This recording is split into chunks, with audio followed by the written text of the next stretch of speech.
ஒன்று லீடர்ஷிப்னா தமிழில் நாயகத்துவம், ஒரு தலைமைத்துவம், தலைமைத்துவம் சொல்லலாம். நம்ம லீடர்ஷிப் பற்றி, கிறிஸ்தவ லீடர்ஷிப்புக்கும் கிறிஸ்தவங்க லீடராக இருக்கிறதுக்கும் ಅವಿಶ್ವಾಸಿಗಳ ಲೀಡರ್ ಇರೋದಕ್ಕೂ ಏನು ವ್ಯತ್ಯಾಸ ಅನ್ನೋದು ಪಾಪಂ. ಈ ಒಂದು ದಿವಸದಲ್ಲಿ ಕ್ರಿಸ್ತಿಯ ನಾಯಕತ್ವದ ಕುರಿತಾಗಿ ಮತ್ತು ಅದು ಮಾತ್ರ ಅಲ್ಲದೆ ಒಬ್ಬ ಅವಿಶ್ವಾಸ ಆಗಿರ್ತಕ್ಕಂಥ ನಾಯಕತ್ವದ ಕುರಿತಾಗಿ ಅದರ ಒಂದು ವ್ಯತ್ಯಾಸಗಳನ್ನ ನಾವು ನೋಡಿಕೊಳ್ಳೋಣ. அப்புறம் இயேசு கிறிஸ்து அந்த தலைமைத்துவத்துக்கு இயேசு கிறிஸ்து நம்மளுக்கு சில ಉದಾಹರಣೆகளை வைத்திருக்கிறார். அது ஒரு 2 ಉದಾಹರಣೆ இன்னைக்கு நம்ம பார்ப்போம். ಅದೇ ರೀತಿಯಾಗಿ ಒಂದು ನಾಯಕತ್ವದ ಕುರಿತಾಗಿ ಯೇಸು ಕ್ರಿಸ್ತನ 2 ಉದಾಹರಣೆಗಳನ್ನು ಅಲ್ಲಿ ನೀಡಲ್ಪಟ್ಟಿದ್ದಾರೆ. ಅದರ ಕುರಿತಾಗಿ ನಾವು ನೋಡಿಕೊಳ್ಳೋಣ. அப்புறம் முக்கியமான 2 கட்டளைகள் என்ன? ಅದಾದ ನಂತರದಲ್ಲಿ ಅದಕ್ಕೆ ಮುಖ್ಯವಾಗಿರ್ತಕ್ಕಂಥ ಒಂದು ಒಡಂಬಡಿಕೆಗಳು ಏನೆಂಬುದಾಗಿ, அப்புறம் அதுக்கப்புறம் வந்து நம்ம ஆவிக்குரிய மாய்மாலம் அப்படின்னு சொல்லுவாங்க. அந்த மாய்மாலம்னா என்ன? இயேசு கிறிஸ்து அதுக்கு ஒரு இப்போ 23வது அதிகாரம் மத்தேயு முழுதா அதை வந்து பிரசங்கம் பண்ணுவார் மாய்மாலத்தை குறித்து.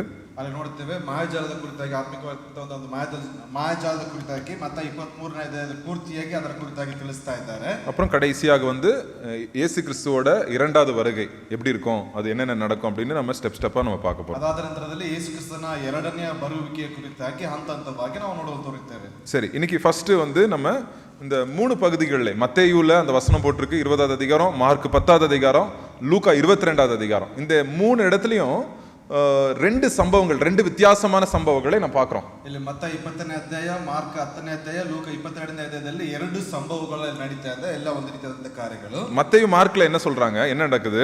ಮತ್ತಾಯ ಮಾರ್ಕ ಪುಸ್ತಕದಲ್ಲಿ ಏನು ನಡೀತಾ ಇದೆ? யோவான் யாக்கோபோட அம்மா வந்து வராங்க. ಅಲ್ಲಿ ಯೋಹಾನ ಯಾಕೋಬನ ತಾಯಿ ಅಲ್ಲಿ ಬರ್ತಾ ಇದ್ದಾರೆ.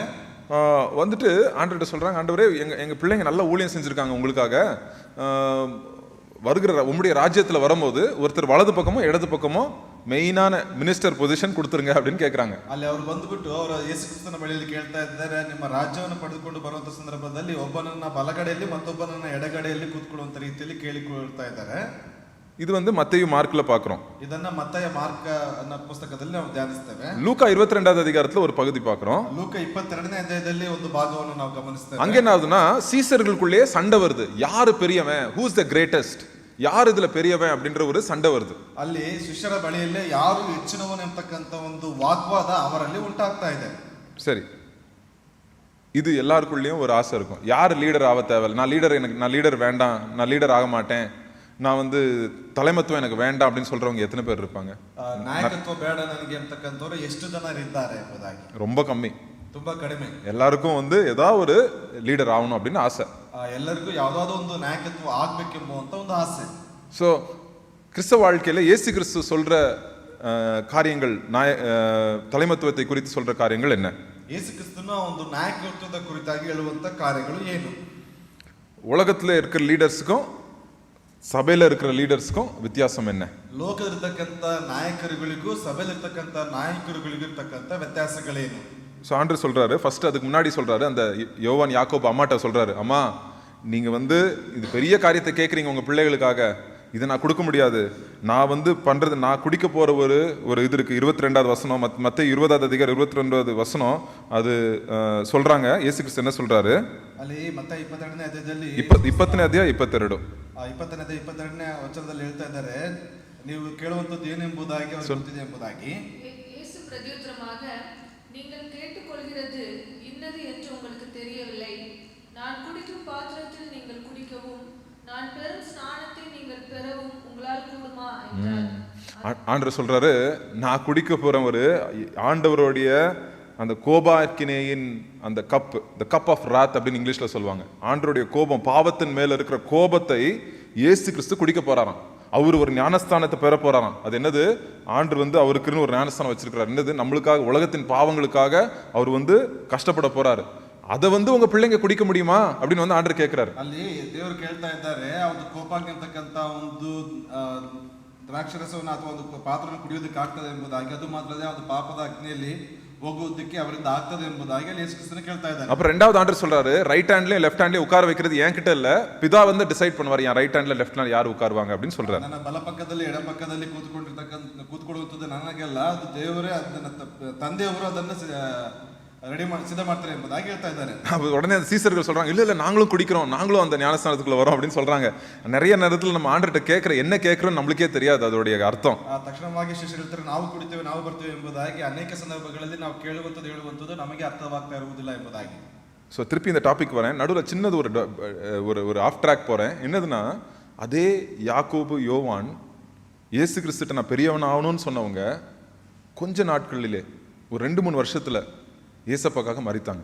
ಅಲ್ಲಿ ನೋಡ್ತೇವೆ ಯೇಸು ಕ್ರಿಸ್ತನ ಒಂದು ಸ್ವಲ್ಪ ದಿವಸಗಳಲ್ಲಿ ಅಲ್ಲಿ ನೋಡ್ತೇವೆ ಯೇಸು ಕ್ರಿಸ್ತನಿಗಾಗಿ 2-3 ವರ್ಷಗಳಲ್ಲಿ ಆತನ ಜೀವವನ್ನು ಅವರು ಒಪ್ಪಿಸಿಕೊಡಲ್ಪಟ್ಟಿದ್ದಾರೆ ಎಂಬುದಾಗಿ. ಫಸ್ಟ್ அந்த அண்ணன் அப்புறம் அந்த தம்பி 2 பேரும் மரிச்சாங்க ஆண்டவருக்காக. ಮೊದಲು ಅಣ್ಣ, ಅದಾದ ನಂತರದಲ್ಲಿ ತಮ್ಮ ದೇವರಿಗಾಗಿ ಅವರು ಮರಣ ಹೊಂದಲ್ಪಟ್ಟಿದ್ದಾರೆ. இப்போ பெரிய ஆளாகணும்னு நினைக்கிறவங்க நாளைக்கு ஆண்டவருக்காக ஜீவனே கொடுத்தாங்க. ಅಲ್ಲಿ ದೊಡ್ಡವರಾಗಬೇಕೆಂಬುದಾಗಿ ನೆನೆಸಿರ್ತಕ್ಕಂಥವರು ದೇವರಿಗಾಗಿ ಜೀವವನ್ನೇ ಕೊಡಲ್ಪಟ್ಟಿದ್ದಾರೆ. என்ன மாறிச்சு அவங்க வாழ்க்கையில?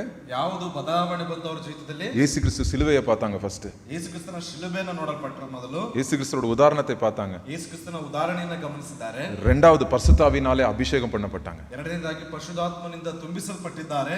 அபிஷேகವನ್ನು ಹೊಂದಲ್ಪಟ್ಟಿದ್ದಾರೆ. அனாயிண்டிங் பெண்டெகாஸ்டில் அந்த பரிசுத்தாவினாலே ஞானஸ்தானம்னு சொல்லுவாங்க, the baptism of the holy spirit. அது வந்து அவங்களுக்கு பெந்தெகோஸ்தே நாள்ல ஆண்டவர் கொடுத்தார். ಆ ಒಂದು ಪೆಂತೆಕೋಸ್ತ್ ದಿವಸದಲ್ಲಿ ಪರಿಶುದ್ಧಾತ್ಮನಿಂದ ಅಭಿಷೇಕವನ್ನು ಹೊಂದಲ್ಪಟ್ಟಿದ್ದಾರೆ. ಎಲ್ಲ பயமும் போயிருச்சு, ಎಲ್ಲ ಭಯವೂ ಅವರಿಂದ ಹೋಯಿತು. பெரிய ஆளாகணும்ன்ற வாஞ்சையும் போயிருச்சு. ಅಲ್ಲಿ ದೊಡ್ಡವರಾಗಬೇಕೆಂಬತಕ್ಕಂತ ಒಂದು ಆಸೆ ಹೋಯಿತು. ஆண்டவருக்காக சாகணும்ன்ற ஒரே வாஞ்சை தான். ದೇವರಿಗಾಗಿ ಸಾಯಬೇಕೆಂಬತಕ್ಕಂತ ಒಂದೇ ಒಂದು ಆಸೆ. என்னைக்கு நம்ம வாழ்க்கையில நம்ம சிலுவையின் நிஜமான அர்த்தத்தை நம்ம புரிஞ்சுக்கிறோமோ, ಯಾವಾಗ ಶಿಲುಬೆ ನಿಜವಾದಂತ ಅರ್ಥವನ್ನ ಅರ್ಥೈಸಿಕೊಳ್ತೇವೆ, என்னைக்கு பரிசுத்தாவினாலே நம்ம அபிஷேகம் படப்படுறோமோ, ಯಾವಾಗ ಪರಿಶುದ್ಧಾತ್ಮನಿಂದ ಅಭಿಷೇಕವನ್ನು ಹೊಂದಲ್ಪಡುತ್ತೇವೋ, அன்னைக்கே இந்த உலகமே அல்பமாயிரும் நம்மளுக்கு. ಆಗಲೇ ಈ ಲೋಕವು ಅಲ್ಪವಾಗಿ ಕಾಣಿಸಲ್ಪಡುತ್ತದೆ. அந்த நான் நாயகனா இருக்கணும், நான் தலைமைத்துவம் வேணும் அப்படின்றது நம்ம வந்து வேண்டான்னு தான் சொல்லுவோம், மோசே போல. ಅಲ್ಲಿ ಮೋಶೆ ರೀತಿಯಲ್ಲಿ ನಾಯಕತ್ವ ಮತ್ತು ಒಂದು ದಳಪತಿ ಆಗ್ಬೇಕಂತಕ್ಕಂತ ಆಸೆ ಹೊರಟು ಹೋಗ್ತದೆ ಎಂಬುದಾಗಿ. ஆனா ஆண்டவர் அதான் சொல்றாரு, 25வது வசனத்துல என்ன சொல்றாரு?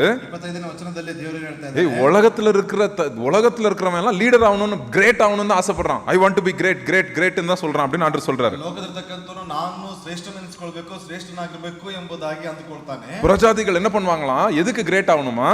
ಆದ್ರೆ ಬೇರೆ ಜನಾಂಗದವರು ಯಾವ ಕಾರಣಕ್ಕಾಗಿ ಅವರು ಶ್ರೇಷ್ಠರಾಗಬೇಕು? ஒருத்தனை மேல ஒருத்தன் கண்ட்ரோல் பண்றதுக்கு, ஒருத்தனை நசுக்கணும்னா, ஒருத்தனை கண்ட்ரோல் பண்ணணும்னா, நான் உன் லீடர், நான் உனக்கு வேலை கொடுத்துட்டேன்னா நான் வந்து உன்னை கண்ட்ரோல் பண்ணலாம், உன் லைஃபை கண்ட்ரோல் பண்ணலாம் அப்படின்னு வந்து பண்ணுவாங்களாமா. ಅಲ್ಲಿ ನೋಡ್ತೇವೆ, ಒಬ್ಬರ ಮೇಲೆ ಅಧಿಕಾರ ನಡೆಸುವುದಕ್ಕೆ, ದರ್ಪವನ್ನು ತೋರಿಸುವುದಕ್ಕೆ, ನಾನು ನಿನಗೆ ಕೆಲಸ ಹೇಳ್ತಾ ಇದ್ದೇನೆ ಅಂದ್ರೆ ನಿನಗೆ ಅಧಿಕಾರವನ್ನು ನಡೆಸ್ತಾ ಇದ್ದೇನೆ ಎಂಬುದಾಗಿ. ஆனா கிறிஸ்தவர்கள் எப்படி இருக்கணும்? ಆದ್ರೆ ಕ್ರೈಸ್ತರು ಯಾವ ರೀತಿಯಾಗಿರ್ಬೇಕು? முக்கியமான வசனம் 26வது வசனம். ಮುಖ್ಯವಾಗಿರ್ತಕ್ಕಂಥ ವಚನ 26ನೇ ವಚನ. உங்களுக்குள்ளே இப்படி இருக்கலாகாது. பாருங்க கவனிங்க, உங்களுக்குள்ளே அப்படி இருக்க கூடாது. அப்படின்னா நீங்க உலகத்தின் லீடர் மாதிரி நீங்க இருக்க கூடாது அப்படின்னு ஆண்டவர் சொல்றாரு. ದೇವರು ಹೇಳ್ತಾ ಇದ್ದಾರೆ, ನೀವು ಲೌಕಿಕವಾದಂತ ರೀತಿಯಲ್ಲಿ ಇರಬಾರದು ಎಂಬುದಾಗಿ ಹೇಳ್ತಾ ಇದ್ದಾರೆ. ಇಲ್ಲ, ಲೌಕಿಕವಾದ ನಾಯಕತ್ವ, ಲೋಕದಲ್ಲಿ ನಾಯಕರಾಗಿರ್ತಾರೆ ಆ ತರ ನೀವು ನಾಯಕರಾಗಿರಬಾರ್ದು ಅಂತ ಹೇಳ್ತಾರೆ. ಲೋಕದಲ್ಲಿರ್ತಕ್ಕಂಥ ನಾಯಕರ ರೀತಿಯಲ್ಲಿ ನೀವು ಇರಬಾರದು ಎಂಬುದಾಗಿ. எப்படி இருக்கணுமா? கிறிஸ்டியன் லீடர் எப்படி இருக்கணுமா? ಕ್ರೈಸ್ತಿಯ ನಾಯಕರು ಯಾವ ರೀತಿಯಾಗಿ? அதுக்கு பதிலாக உங்களில் எவனாகிலும் பெரியவனாய் இருக்க விரும்பினால் அவன் உங்களுக்கு பணிவிடைக்காரனாய் இருக்க கடவன். இரண்டாவது அப்ப 27வது வசனம், உங்களில் எவனாகிலும் முதன்மையானவனாய் இருக்க விரும்பினால் அவன் உங்களுக்கு ஊழியக்காரனாய் இருக்க கடவன். ஆமென். இதுதான் ஆண்டவர் சொல்றது. நீ மேல போணுமா, நீ கீழே வேலை செய்யணும். நீ ஃபர்ஸ்ட் வரணுமா, நீ வேலைக்காரனா மாறணும் அப்படின்னு நான் சொல்றேன். ನೀನು ಮೇಲೆ ಬರಬೇಕು ಅಂತಂದ್ರೆ ಕೆಳಗಡೆ ಭಾಗದಲ್ಲಿ ನಿಂತು ಕೆಲಸ ಮಾಡಬೇಕು ಎಂಬುದಾಗಿ ಆ ರೀತಿಯಾದಂತ ಕಾರ್ಯಗಳನ್ನ ಯೇಸು ಕ್ರಿಸ್ತನು ಹೇಳ್ತಾ ಇದ್ದಾರೆ. who wants நீ கிரேட் ஆகணும்னு ஆசைப்படுறதானே, நீ வேலைக்காரனா மாறு, நீ ஒரு அடிமையாய் மாறு, கர்த்தர் உன்னை உயர்த்துவார் அப்படின்னு ஆண்டவர் சொல்றாரு. ನೀನು ಶ್ರೇಷ್ಠನಾಗಬೇಕು ತಾನೆ ಎಂಬುದಾಗಿ, ಅದರ ಪ್ರಕಾರವಾಗಿ ಆಗಬೇಕಾದ್ರೆ ಒಬ್ಬ ಸೇವಕನಾಗಿ ಹಾಳಾಗಿ ಕೆಲಸವನ್ನು ಮಾಡು ಎಂಬುದಾಗಿ ಹೇಳ್ತಾ ಇದ್ದಾರೆ. உலகத்துல எப்படின்னா மிதிச்சு மேல போவாங்க. ಲೌಕಿಕವಾಗಿ ಆತನನ್ನ ತುಳಿತಾ ಮೇಲೆ ಹೋಗ್ತಾರೆ. ஆண்டவருடைய ராஜ்யத்துல ஆண்டவர் தான் ப்ரமோஷன் கொடுப்பாரு. மனுஷன் ப்ரமோஷன் கொடுக்கணும்னு தேவையில்ல, ஆண்டவர் ஏற்ற நேரத்துல ப்ரமோஷன் கொடுப்பாரு நம்மளுக்கு. ಆದ್ರೆ ದೇವರ ಒಂದು ಕಾರ್ಯ ನೋಡೋದಾದ್ರೆ ದೇವರು ಒಂದು ಪ್ರಮೋಷನ್ ಕೊಡ್ತಾರೆ, ಮನುಷ್ಯನ ಕೊಡುವಂತದ್ದು ಬೇಕಾಗಿಲ್ಲ. சோ அதாங்க வித்தியாசம். அதே வித்தியாச. இது நம்ம தெரிஞ்சுக்கணும். இது நம்ம வீட்டுல நம்ம லீடரா இருக்கலாம், ஒருவேளை நீங்க ஒரு தகப்பனா இருக்கலாம், ஒரு தாயா இருக்கலாம், உங்க வீட்டுல வந்து உங்களுக்கு தலைமைத்துவத்தை ஆண்டவர் கொடுத்திருக்கலாம். ನೀವು ತಾಯಿ ಇರಬಹುದು ಅಥವಾ ಮನೆಯಾಗಿರಬಹುದು, ನಿಮ್ಮ ಕುಟುಂಬಗಳಲ್ಲಿ ಒಂದು ಯಜಮಾನತ್ವವನ್ನು ದೇವರು ಕೊಟ್ಟಿರಬಹುದು. இல்ல நீங்க சபையில வந்து முக்கியத்துவரா இருக்கலாம், இல்லாட்டி நீங்க வந்து உங்க நண்பர்களுடைய முக்கியத்துவரா இருக்கலாம், வேலையில வந்து உங்களுக்கு தலைமைத்துவம் ஆண்டவர் கொடுத்திருக்கலாம். இதை வந்து நம்ம பண்ணும்போது இதுதான் வந்து சர்வெண்ட் லீடர்ஷிப் அப்படின்னு சொல்லுவாங்க.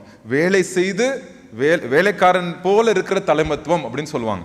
ನೀವು ಒಂದು ವೇಳೆ ಕೆಲಸವನ್ನು ಮಾಡುವಂತದ್ದಾಗಿರ್ಬೋದು ಅಥವಾ ನಿಮ್ಮ ಒಂದು ಸ್ನೇಹಿತರೊಟ್ಟಿರ್ತಕ್ಕಂಥ ಒಂದು ನಾಯಕತ್ವಗಳಾಗಿರ್ಬೋದು, ಅದೇ ಇಲ್ಲಿ ಹೇಳ್ತದೆ ಸೇವೆಯನ್ನು ಮಾಡುವುದರ ಮೂಲಕವಾಗಿ ನಾಯಕತ್ವ ಎಂಬುದಾಗಿ ತಿಳಿಸ್ತಾ ಇದೆ. நிறைய வாட்டி நான் ஊழியத்துல பார்த்திருக்கிறேன், சின்ன பொறுப்பு கொடுத்திருப்போம், அவ்வளவுதான். அன்னைக்கு ஒரு சிஸ்டருக்கு வந்து ஒரு சின்ன பொறுப்பு கொடுத்திருந்தோம். ಆ ಒಂದು ದಿವಸದಲ್ಲಿ ಒಂದು ಸಹೋದರಿಗೆ ಒಂದು ಚಿಕ್ಕ ಒಂದು ಕಾರ್ಯವನ್ನು ನಿರ್ವಹಿಸಲ್ಪಟ್ಟಿದ್ರು. எனக்கு அதை பார்த்தோன்னே அப்படியே ஒரு மாதிரி பயமாயிடுச்சு. அவங்க பண்ண தலைமத்துவத்தை சின்ன ஒரு பொறுப்பு கொடுத்துருந்தோம், அதட்டி மிரட்டுறாங்க எல்லாரையும். ஏய் இப்படி வந்தியா, இப்படி பண்ண, என்ன பண்ற, நீ எல்லாம் யாரு, நீ எல்லாம் ஒரு இதா, அப்படி இப்படி திட்டுறது பயங்கரமா ரொம்ப மனசை துக்கப்படுத்திட்டாங்க நிறைய பேரோட மனசை. ಅಲ್ಲಿ ನೋಡ್ತೇವೆ ಒಂದು ಚಿಕ್ಕ ಕಾರ್ಯವನ್ನು ಕೊಡುವ ಸಂದರ್ಭದಲ್ಲಿ ಅನೇಕರ ಮನಸ್ಸನ್ನ ಗಾಸಿಗೆ ಒಳಪಡಿಸುವಂತ ರೀತಿಯಲ್ಲಿ ಮಾಡಿದ್ದಾರೆ. ನೀನು ಹಾಗೆ ಹೀಗೆ ಎಂಬುವಂತ ರೀತಿಯಲ್ಲಿ. கிறிஸ்தவ தலைமத்துவம் அப்படி இல்லைங்க. ಆ ಕ್ರೈಸ್ತಿಯ ನಾಯಕತ್ವ ಆ ರೀತಿಯಾಗಿ ಅಲ್ಲ.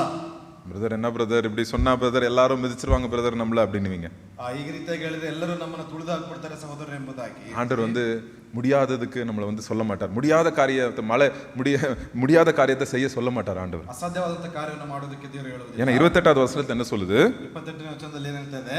அப்படியே மனுஷகுமாரனும் ஊழியம் கொள்ளும்படி வராமல் ஊழியம் செய்யவும் அநேகரை மீட்கும் பொருளாக தம்முடைய ஜீவனை கொடுக்கவும் வந்தார். ஆமென். இதுதான் எதுக்குன்னா ஆண்டவர் சொல்றாரு, ஹே நானும் அதுக்கு தான்ப்பா வந்தேன், நானும் வேலைக்காரனா தான்ப்பா வந்தேன், நான் வெயிட்டரா, இந்த நீங்க ஹோட்டல்ல வெயிட்டர் பார்த்திருப்பீங்கல்ல, வெயிட்டரா தான்ப்பா நான் வந்தேன் அப்படின்னு ஒரு இடத்துல ஆண்டவர் வசனத்தில் சொல்றாரு. ಅಲ್ಲಿ ದೇವರು ಹೇಳ್ತಾ ಇದ್ದಾರೆ, ನಾನು ಅದೇ ಕಾರಣಕ್ಕಾಗಿ ಬರಲ್ಪಟ್ಟಿದ್ದೇನೆ. ಅಲ್ಲಿ ನೋಡ್ತೇವೆ ಒಬ್ಬ ವೆಯಿಟರ್ ಆಗಿ ನಾನು ಬರಲ್ಪಟ್ಟಿದ್ದೇನೆ ಎಂಬುದಾಗಿ ಹೇಳ್ತಾ ಇದ್ದಾರೆ. ஸோ அங்கே ஹோட்டலில் போனோடனே இந்த வெயிட்டருக்கு மரியாதையே இருக்காது, நீங்க பார்த்துருக்கீங்க.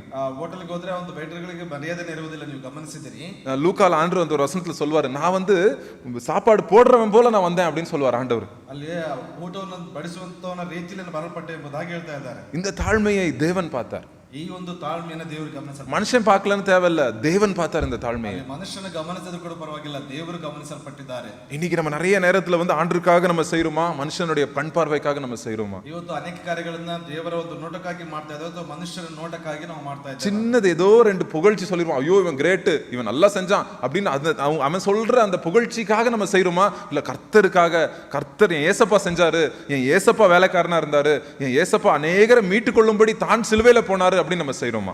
ಇವತ್ತು ಒಳ್ಳೆ ಕಾರ್ಯಗಳನ್ನು ಮಾಡಿದಾರೆ ಎಂಬುದಾಗಿ ಎರಡು ಮಾತುಗಳ ಒಂದು ಮಾತನ್ನು ಹೊಗಳಿಕೊಳ್ಳುವುದಕ್ಕಾಗಿ ಮಾಡ್ತಾ ಇದ್ದೇವೆ, ಅಥವಾ ಯೇಸು ಕ್ರಿಸ್ತನ ಆ ಒಂದು ಕಾರ್ಯಗಳನ್ನು ಮಾಡಿದಂತ ರೀತಿಯಲ್ಲಿ ಆ ಒಂದು ಕಾರ್ಯಗಳನ್ನು ನೋಡಿ ಮಾಡ್ತಾ ಇದ್ದೇವೆ. அப்போஸ்தலன் பவுலும் சொல்வார், if I want to please people, I cannot be a servant of God. நான் ஊழியக்காரனா இருக்க வேண்டும் என்றால் மனுஷருடைய புகழ்ச்சிக்கு நான் வந்து ஏங்க கூடாது அப்படின்னு சொல்றாரு. ನಾನು ದೇವರ ಸೇವಕನಾಗಿರುವಂತ ಸಂದರ್ಭದಲ್ಲಿ ಮನುಷ್ಯರನ್ನ ಹೊಗಳಿಕೊಳ್ಳುವಂತ ರೀತಿಯಲ್ಲಿ ಇರಬಾರದು ಎಂಬುದಾಗಿ ಅಪೊಸ್ತಲನು ಇಲ್ಲ, ಹೊಗಳಿಕೆಗಾಗಿ ನಾನು ಸೇವೆ ಮಾಡಬಾರದು ಅಂತ ಇದೆ. ಹೊಗಳಿಕೊಳ್ಳುವುದಕ್ಕಾಗಿ ನಾನು ಸೇವನೆ ಮಾಡಬಾರದು ಎಂಬುದಾಗಿ ಹೇಳ್ತಾ ಇದ್ದಾನೆ. சோ இதான் உங்களுக்கு இப்போ கிளியரா புரிஞ்சிருக்கும்னு நினைக்கிறேன். இன்னும் இந்த 3 பகுதியும் படிங்க உங்களுக்கு. ஏன்னா நாளைக்கு ஆண்டவர் வந்து நம்மள பைபிள் ஸ்டடி எடுக்கிறதுக்கோ இல்லாட்டி நம்மள வந்து ஏதாவது ஒரு சின்ன பொறுப்பு சர்ச்லயோ வீட்லயே ஆண்டவர் கொடுப்பாரு. இதை நம்ம புரியாம நம்ம செய்யறோம்னா, இறங்கிட்டோம்னா நம்மளுக்கும் ஆபத்து, நம்ம கீழே இருக்கிறவங்களுக்கு ಇನ್ನೂ ரொம்ப ಆಪತ್ತು. ಇದನ್ನ ಚೆನ್ನಾಗಿ ಓದ್ಬಿಟ್ಟು ಅರ್ಥ ಮಾಡಿಕೊಂಡು ನೀವು ಕಾರ್ಯಗಳನ್ನ ಮಾಡಿ. ಯಾಕೆ ಅಂತಂದ್ರೆ ದೇವರು ಒಂದು ಕಾರ್ಯಗಳನ್ನ ಒಂದು ಅಂಶಗಳನ್ನ ಕೊಡುವಾಗ ಇದನ್ನ ಅರ್ಥ ಮಾಡಿಕೊಳ್ಳದೆ ಹೋದ್ರೆ ಒಂದು ಅನೇಕ ರೀತಿಯಾಗಿರ್ತಕ್ಕಂಥ ಒಂದು ಆಘಾತಕರವಾದಂತಹ ಕಾರ್ಯಗಳು